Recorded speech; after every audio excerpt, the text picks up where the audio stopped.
Hi, my name is Rodney Charters ASC.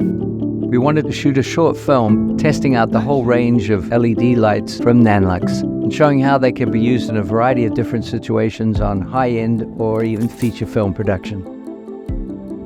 And in this particular scene, the father's about to leave home and he's going to see his daughter, and she's quite upset about this. She must have known about it coming.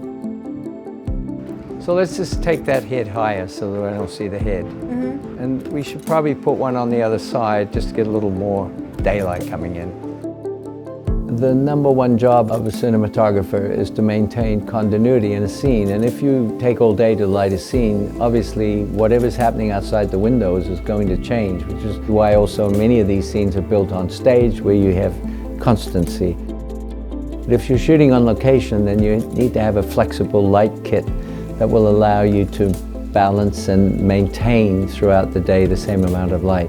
And in this case, we lost the sun and we had to just augment it a little bit. But that's always your case. The exterior door needed to be cross-lit for the knock on the door when he opens the door and comes in. And then when we started the scene coming through the door, her keylight was all the 8x8 pounds. And we had a 900C in there filling that whole Griffolyn, so she has a lovely soft wraparound because the natural light coming in from that window had gone down. It'll be 3 years next week.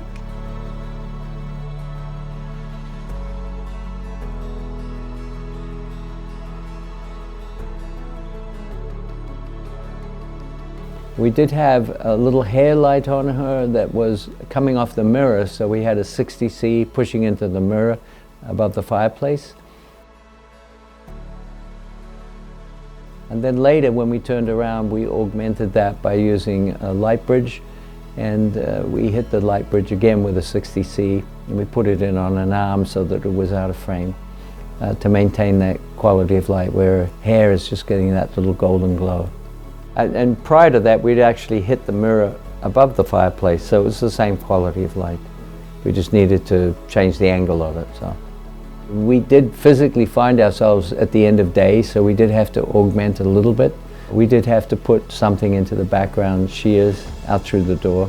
In this case, it had gone dark, and we ended up having to light the exterior. I always encourage production designers and set dressers to give me shears, because otherwise, if it's clear glass, you're in deep trouble. Pull a piece of string tight, we could hang it with cable ties.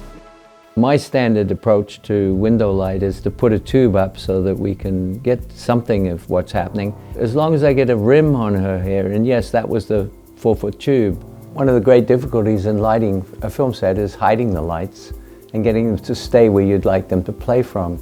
And things like cable ties, radical, simple solution.